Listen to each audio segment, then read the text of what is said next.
Geoffroy Vaha, le directeur général adjoint de True TV et WattFM est notre invité du jour. Avec lui, nous parlons aujourd'hui de l'actualité américaine avec l'investiture du 47e président Donald Trump. Quel regard pour le continent africain? Et autre actualité, la sortie du ministre togolais en charge des affaires étrangères sur la possibilité pour le Togo de rejoindre l'AES. Bonjour et bienvenue, directeur Vaha. Bonjour Serge Kaboré, bonjour aux auditeurs et aux téléspectateurs.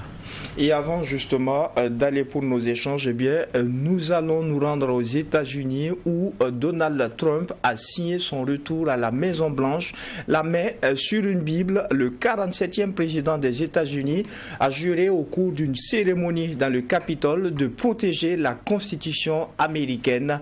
Le républicain a également confirmé sa volonté de lancer une vaste offensive anti-immigration. La cérémonie d'investiture a connu la présence d'anciens présidents comme Barack Obama, George Bush et bien d'autres. Retour sur la cérémonie d'investiture avec Sanata Seri.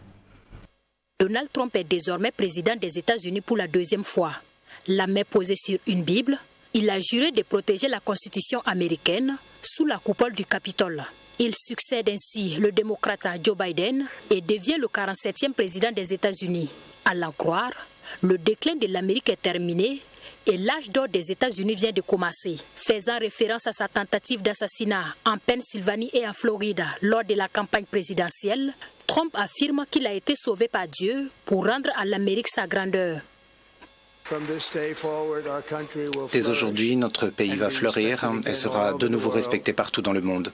Nous serons l'envie de toutes les nations et nous ne permettrons pas qu'on profite des États-Unis comme cela a été le cas. En chaque journée du gouvernement Trump, je ferai tout simplement en sorte que l'Amérique soit la première. Notre souveraineté sera retrouvée, notre sécurité sera restaurée. La balance de la justice sera rééquilibrée. L'exploitation du ministère de la Justice et d'autres ministères prendra fin. L'Amérique sera bientôt plus grande, plus forte et beaucoup plus exceptionnelle qu'elle ne l'a jamais été dans son histoire. Ce jour, le déclin de l'Amérique est fini. Dans son discours prononcé à l'issue de son investiture, Donald Trump a annoncé une série de mesures notamment sur l'immigration, les droits des personnes, le climat ou le commerce international par le biais de décrets présidentiels. Parlant de l'homosexualité, le nouveau président a déclaré qu'à partir d'aujourd'hui, la politique officielle du gouvernement américain sera de dire qu'il n'y a que deux genres, à savoir l'homme et la femme. Il annonce également que toutes les entrées illégales seront immédiatement stoppées. Cette semaine, je vais également mettre fin à la politique gouvernementale qui vise à mettre des questions raciales et des questions de genre dans tous les aspects de la vie publique et privée. Nous forgerons une société qui ne voit pas la couleur et qui est basée sur le mérite. Dès aujourd'hui, ce sera la politique officielle du gouvernement des États-Unis qu'il n'y a que deux sexes, deux genres, mâle et femelle, homme et femme. Nous allons mettre un terme aux maladies chroniques, protéger nos enfants contre les maladies et permettre aux États-Unis d'être à nouveau un pays en croissance, un pays qui renforce notre richesse, étend notre territoire, construit des villes, porte haut notre drapeau dans de nouveaux endroits. Lors de cette cérémonie de prestation de serment, la ville de Washington est restée placée sous très haute sécurité. Pour la première fois en 4 décennies, la cérémonie s'est déroulée à l'intérieur, à la rotonde du Capitole, le symbole de la démocratie américaine.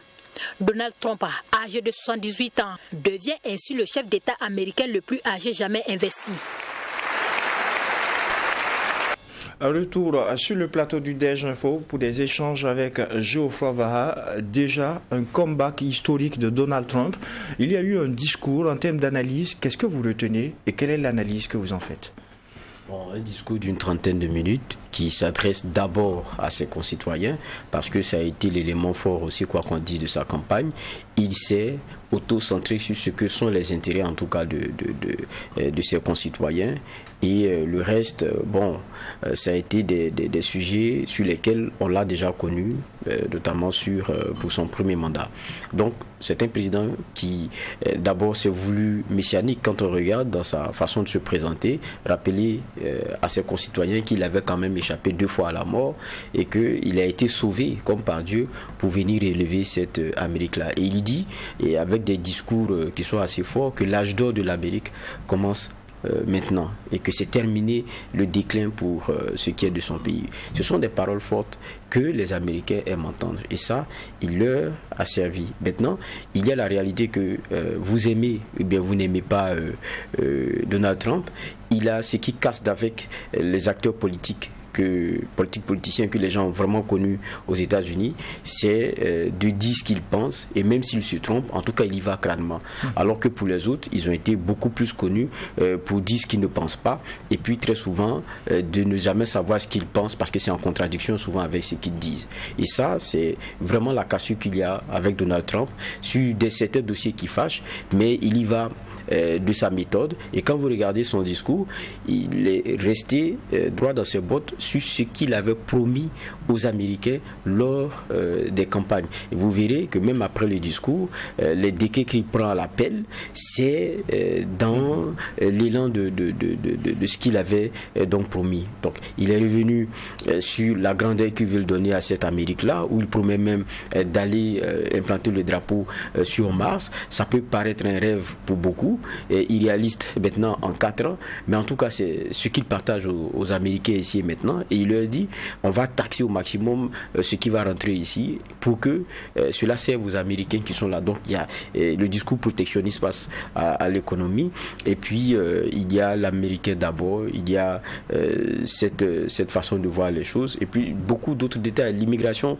c'est aussi cet élément-là fort. Il le dit très clairement, ça ne va pas continuer, c'est-à-dire que les gens ne peuvent pas rentrer de façon illégale. Il dit il y a des travailleurs légaux dont on a besoin. Mais on ne va pas continuer d'excuser ceux qui sont sur le sol et qui n'ont pas leur papier. Et c'est des millions de personnes qui sont concernées. Et vous le voyez, il a la façon de ne pas rester que dans le discours, mais de théâtraliser même l'acte qu'il prend par rapport au discours et les promesses qu'il a eu à faire. Et automatiquement, il prend ces décrets-là. Et à l'instant où il les prend, vous voyez, il y a par exemple une plateforme de discussion pour ceux qui sont demandeurs de rendez-vous pour l'asile ou quoi que ce soit, côté Mexique. Tout a été désactivé. Des éléments qui avaient été mis sous son prédécesseur, ça a été désactivé. Il a déclaré d'emblée l'état d'urgence, par exemple sur la partie frontière Mexique. Demander à l'armée de se déployer, c'est des éléments qui sont concrets. Et il a prévenu tous ceux qui sont là, qui sont sur le sol, qui n'ont pas les papiers. Sachez que dès qu'on vous arrête, ça sera difficile pour vous. Ceux qui sont en prison, donc qui ont des problèmes avec la loi et qui sont de l'immigration, qui n'ont pas plutôt, qui sont des illégaux sur le territoire américain, ils seront remballés et ramenés chez eux d'Arda. Et quand vous regardez, c'est épousé par une bonne partie des Américains. Il y a un sondage qui montre que pas moins de 49% des Américains sont favorables à cette façon de voir là. Et ça va même un peu plus lorsqu'il s'agit, par exemple, des personnes qui sont en conflit avec la loi. Donc, il dit ce que les Américains non seulement pensent dans leur tréfonds et dont ils sont convaincus comme étant les problèmes auxquels ils sont confrontés chaque jour. J'ai parlé de la non-hypocrisie un peu qu'il a et la façon peut-être quelquefois provocante d'aborder certains sujets. Quand vous prenez le cas par exemple des questions environnementales, vous prenez l'accord de Paris sur le climat, vous savez là-dessus tout le monde dit bon c'est vrai, il ne faut pas polluer, il faut penser aux générations de demain, c'est comme ça on doit fonctionner, mais Trump, il ne s'emmerde pas. Il a dit pendant la campagne sur les énergies fossiles, par exemple, parce que connaissant le pétrole, il dit mais on va forer. We will drill, baby, drill. Bon, je ne vais pas faire la traduction littérale en français, mais il se tient à ça, il dit, ben d'accord, on le dénonce. Ça, il n'y a pas de débat là-dessus. Ils ne peuvent pas accepter que dans un genre d'hypocrisie, ils essaient de ronger les freins pour ce qui est de leurs industries, et qu'en face, il y a un concurrent chinois et qui n'a qu'u de ces éléments-là et continue d'avoir une économie qui est beaucoup plus en santé dans une hypocrisie, comme il le dit lui-même, partagée. Donc, c'est des éléments qui vont s'arrêter. C'est des éléments qui sont quand même assez clairs, qui parlent assez aux Américains, qui ont envie de quelqu'un qui a le courage de certaines opinions, qui a le courage de certaines postures, tant que ça arrange cette économie, tant que ça bonifie le quotidien des Américains. C'est donc un président qui, dès son premier jour d'investiture, joint l'acte à la parole, vous l'avez rappelé, politique anti-immigration, il y a eu ce qu'il annonçait par rapport à l'avortement et tout. Il y a aussi un président qui s'est assumé la question du genre, il l'a déjà abordé. Oui, bon, on comprend, il y a vraiment sur cela un fort positionnement différent pour ce qui est des démocrates ou bien des républicains. Et lui, il est clair, il n'y a que deux genres, ceux à la naissance, c'est-à-dire que c'est ce qui va figurer sur les actes administratifs. Il n'y a plus le sexe X. C'est-à-dire qui n'est pas, qui ne s'inscrit pas dans le binaire, c'est-à-dire le genre mâle ou femelle, non.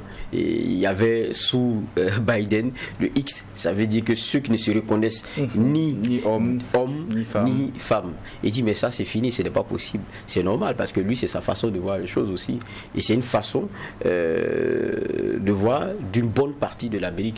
C'est pour ça je pense qu'il y a beaucoup de leçons. Parce que quelquefois on a l'impression que sur certains sujets, il y a un genre d'unanimité au niveau occidental, au niveau américain, au niveau... Non, c'est encore des sujets de débat, même dans ces pays-là. Vous prenez le cas, par exemple, de la France, on a vu avec le mariage pour tous, avec un certain nombre d'éléments qui sont passés, on a vu des Français qui ont marché dans les rues. Mais on a l'impression que ces sentiments-là, ces convictions, ces voix-là, dans certaines parties du monde, sont étouffées au nom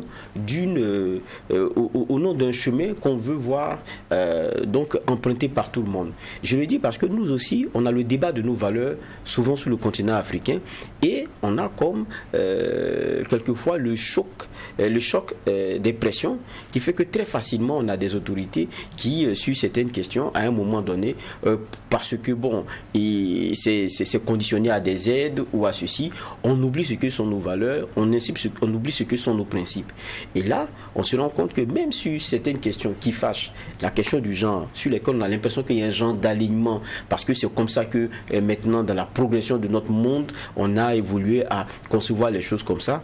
En fait, on se trompe, ce n'est pas vraiment comme ça. Parce que même dans ces pays-là, il y a encore un fort débat sur ces réalités. Donc nous aussi, qui avons nos valeurs, devons avoir le courage de rester arrimés à cela. Lorsqu'elles sont en contradiction, notamment avec celui qui vient d'ailleurs et qui décide peut-être de nous aider ou quoi que ce soit, mais qui le conditionne par autre chose. On l'a vu sur la question de la même Amérique, là, concernant l'aide. Vous vous rappelez de Hillary Clinton, qui a dit clairement, elle conditionne l'aide à la façon dont vous traitez les minorités, dans la façon dont vous traitez vos rapports avec les homosexuels, dans la façon où vous dépénalisez ou bien vous pénalisez l'argent. C'était ça un peu. Mais aujourd'hui, on a. Ce n'est pas la même chose, parce que là, c'est la question genre. Sur la question de la protection des minorités, souvent, il faut faire attention, comment dire ça, des angles arrondis. Mais j'ai dit, pour revenir à notre continent, il y a des valeurs qui sont les nôtres qu'on doit savoir aussi vraiment crânement défendre nous-mêmes. Et ça, pour moi, je ne dirais pas que c'est une leçon, mais c'est un rappel à ce que on doit chacun être courageux sur ce qu'on pense être bon pour nos peuples. Justement, vous avez tendu la perche, retour sur le continent. Quoi que l'on dise, c'est une actualité vue depuis le continent. Beaucoup de populations dans nos pays ont suivi cette actualité américaine depuis les élections jusqu'à l'investiture. Le moins que l'on puisse dire quand on regarde aussi dans le rétroviseur, dans le précédent mandat de Donald Trump, il n'a pas fait un seul jour sur le continent. À quoi peut-on s'attendre justement ? Mais ne soyons pas surpris, Donald Trump, en tant qu'homme d'affaires, n'est jamais venu sur le continent africain, et même en tant que président. Quand on regarde, même lors de son dernier mandat, quels sont ceux qui sont venus ? Pas des personnes qui pèsent. Bon, dans l'administration américaine, il y a sa femme qui est venue, je pense qu'elle avait fait l'Égypte, elle avait fait le Ghana et le Malawi, et bon, elle était toute seule, pas accompagnée par une armada comme on le connaît administratif derrière, donc on se demande même si ce n'était pas une visite touristique. Voilà. Et puis il y a eu le débat où le fort débat sur le chapeau de colon même qu'elle avait porté lorsqu'elle faisait ces tournées là. Ça, c'est une réalité. Et je pense qu'un an après, si ma mémoire est bonne, c'est sa fille qui est venue, qui, elle, est conseillère quand même de son père sur certaines questions. Je pense des questions de promotion de la femme et tout. Et elle était passée, je pense en Éthiopie, je pense en Côte d'Ivoire, et puis dans un autre pays. Mais elle aussi, elle avait promis un certain nombre d'éléments, c'est-à-dire sur la promotion du genre, l'accès des femmes à comment on appelle ça, au crédit, l'autofinancement et tout. Mais la réalité, c'est que son père lui-même, en matière d'accompagnement sur ce chapitre-là, c'est des éléments qu'il a beaucoup plus serrés. Non, il y a un rapport qui est celui entre les États-Unis vus par Trump et le continent, qui n'est pas qui est différent de ses prédécesseurs. Ça, c'est une réalité. Mais je pense aussi que c'est un élément aussi à assumer. Trump a une diplomatie, mais c'est une diplomatie qui est transactionnelle. Quand vous regardez par exemple le cas égyptien en son temps, c'était en contrepartie de ce qu'on accepte la question israélienne. Ça a été fait aussi avec le Soudan. Donc c'est comme ça qu'il fonctionne. Mais ça ne veut pas dire qu'il n'a aucun intérêt aussi pour le continent. Parce que même sous 2018, si vous vous rappelez, il avait mis en branle, je pense qu'il y avait un élément de promotion comment on appelle ça, de l'investissement des entreprises américaines, notamment sur le continent, sur un certain nombre d'éléments qui sont bien ciblés. C'était Prosper Africa. Et aussi sur les questions de certains projets identifiés, il avait aussi mis un appareil en marche. Mais c'est-à-dire que c'est quelqu'un qui est plutôt porté sur du concret, qui est porté sur des relations qui apportent de façon claire sur le plan transactionnel, c'est ce que je veux dire. Maintenant, sur d'autres plans, par exemple, où on pourra avoir des impacts, et c'est ce que je pense, c'est que lui, il est pour la réduction, par exemple, de la charge américaine dans l'implication sur les éléments de maintien de la paix onusiens et autres. Donc, là-dessus, ça veut dire qu'on pourrait avoir moins de présence militaire française, américaine, moins d'engagement américain sur ces chapitres-là. Parce qu'il est recentré sur l'américain. Il dit que c'est l'américain d'abord. Et c'est en cela que pour moi c'est d'intérêt. Parce que ce que nous voulons, c'est des gens qui discutent avec nous sur nos intérêts. Et puis sur le reste, qui nous colle la paix. On est d'accord qu'il y ait certains qui soient comme Trump dans la vision messianique en termes de solutions. Mais Trump, il a une vision messianique de solutions, mais c'est pour son pays. Mais ce qu'on reproche à certains, c'est de penser qu'ils sont le Messie pour leur pays et qui sont aussi le Messie pour notre pays. Comme si nous, on n'a pas de président, on n'a pas de chef d'État, on n'a pas de ministre, on n'a pas de gouvernement. Non, c'est eux qui penseront notre développement à notre place. C'est eux qui savent ce qui est mieux pour nous. Voilà, avec une vision paternaliste. C'est ce que nous ne voulons pas. Donc, tant qu'il y a quelqu'un qui ne s'occupe pas de ce dont nous devons nous occuper, je pense que ça nous met à l'aise. Et je pense que c'est le développement d'une ère qui va mettre en tout cas logiquement certains pays à l'aise. Il y a, comme vous parliez des rapports avec le continent, il y a quand même aussi un impact parce qu'on a vu la crise russo-ukrainienne justement qui s'est exportée au Sahel à un certain moment. Qui s'est importée, on va dire comme ça. Bon, qui s'est exportée si on se positionne par rapport à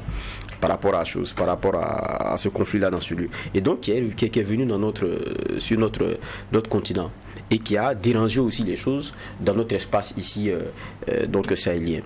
Mais là encore, on escompte qu'il y ait des impacts assez intéressants pour nous. Mais regardez, depuis janvier 2002 jusqu'à août 2024, quels sont les grands contributeurs du côté ukrainien dans la crise qu'il y avait avec la Russie?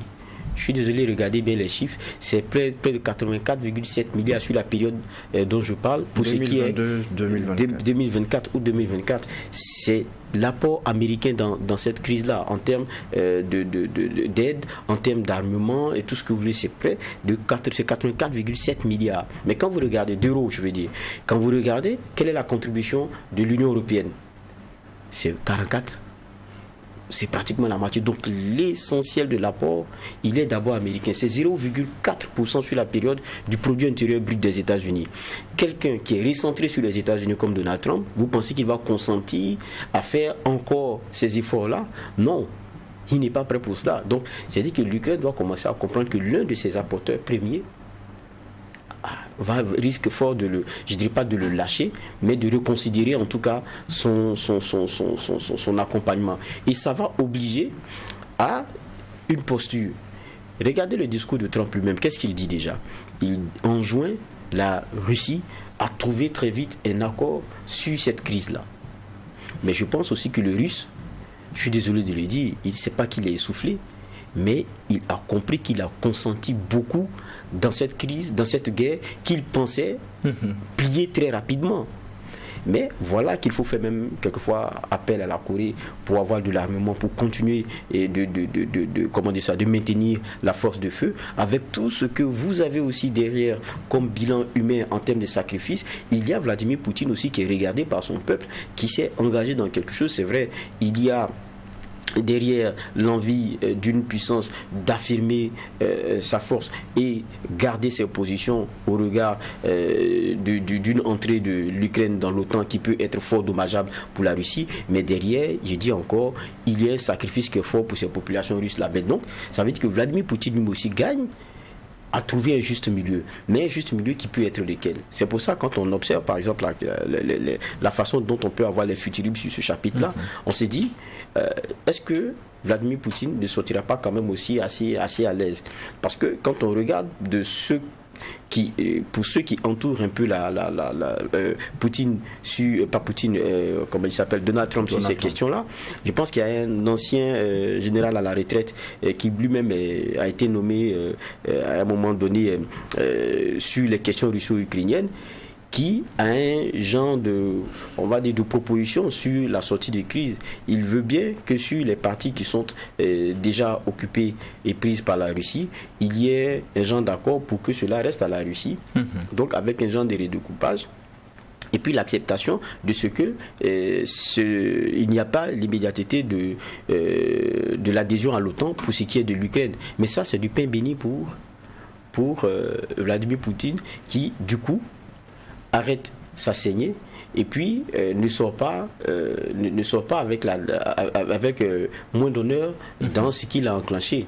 Et ça, pour moi, peut-être avec la venue de Poutine, avec la venue de Donald Trump, c'est ce qui est en train de se dessiner. Et on comprend pourquoi est-ce que à un moment donné, sentant que c'était Trump qui allait venir, il y avait cette foudre de feu là sur le terrain pour gagner un peu plus de territoire avant que les choses ne se fassent. Donc ça, c'est des éléments qui peuvent être possibles. C'est vrai qu'on parle de deux en la matière de 3 propositions pour ce qui est des proches de Donald Trump, mais il y en a 2 qui vont vers ce que je disais tout à l'heure. D'accord. On a parlé justement de l'exportation de cette crise russo-ukrainienne au Sahel. Quelles peuvent être les implications avec l'arrivée de Donald Trump? Difficile de ne pas parler justement de notre alliance pour les États du Sahel. On a vu l'autre actualité qui a suscité les choux gras au niveau des médias.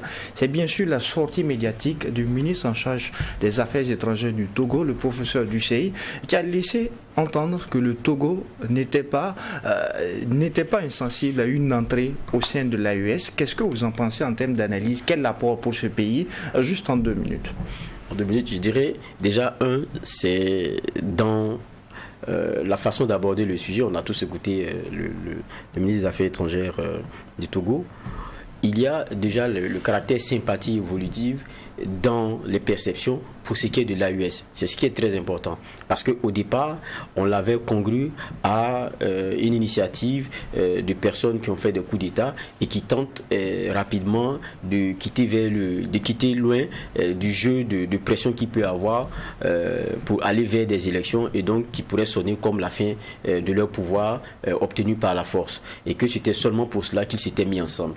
Mais en fait, petit à petit, on voit le contenu qu'il y a aussi dans cette AES-là, d'abord sur les questions sécuritaires et pour moi aussi de façon positive, comment est-ce que les évolutions se font aussi sur le terrain pour ce qui est de ces États dont on avait prédit tout le destin sombre parce que certaines forces devraient partir et qu'on les avait sommés de partir. Maintenant on regarde, c'est en train de changer. Et donc pour ces pays-là qui sont eux aussi, quoi qu'on dise d'une façon ou d'une autre, sous la menace terroristes, ils commencent à reconsidérer évidemment leur posture parce qu'ils se disent ok, c'est vrai, eux ils ont été frappés de plein fouet par le terrorisme, mais voilà que malgré qu'ils aient pris certaines postures, voilà comme les choses continuent d'évoluer de façon très intéressante chez eux. Nous, on commence par être inquiétés par ce terrorisme. Est-ce que c'est pas le moment déjà dès maintenant de pouvoir se liguer et commencer ensemble à trouver une solution africaine à ce problème?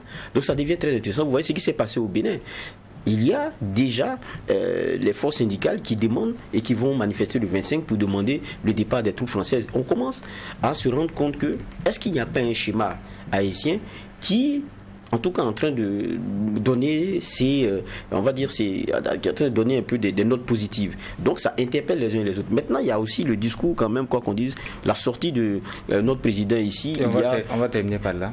Sous le drapeau, il a dit, la vraie sincérité, c'est d'abord dans la dénonciation des accords de défense. Donc comment est-ce que des pays de l'AES peuvent s'ouvrir à des pays qui veulent entrer s'ils n'ont pas dénoncé ces accords-là? Lorsque le président lui-même dit, je prends le capitaine Babi Traoré qui dit que le problème se trouve dans ces accords. Donc quand vous avez fini de chasser les forces étrangères sur votre sol, comment pouvez-vous vous mettre en intelligence de combat avec quelqu'un qui est encore en accord avec celui que vous avez chassé? Donc ça veut dire qu'il y aurait un préalable qui pour moi n'est pas encore dit, mais qui reste pour moi de façon sous-jacente un élément principien. On pourrait donc interpréter que le Tchad est en bonne posture, puisqu'ils ont dénoncé ces accords. Oui, mais encore que chacun de ces éléments-là doit se reconsidérer de façon assez froide. Donc, je dis, il y a une dynamique d'intérêt qui demeure à saluer et qui dénote de ce qu'il y a un chemin peut-être qui est pris et que les autres regardent et qui se disent à un moment donné, ah, oula, peut-être qu'on s'est un peu trompé, mais on pense qu'il y a un intérêt à y aller. Mais en même temps, il faut continuer de garder la prudence parce que pour venir, il y a des gages.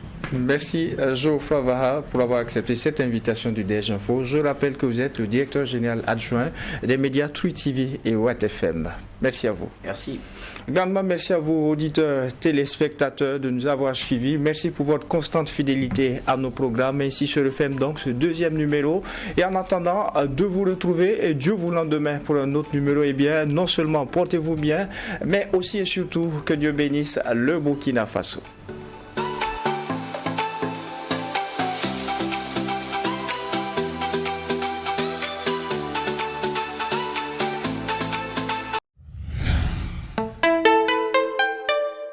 True TV, la télé interactive.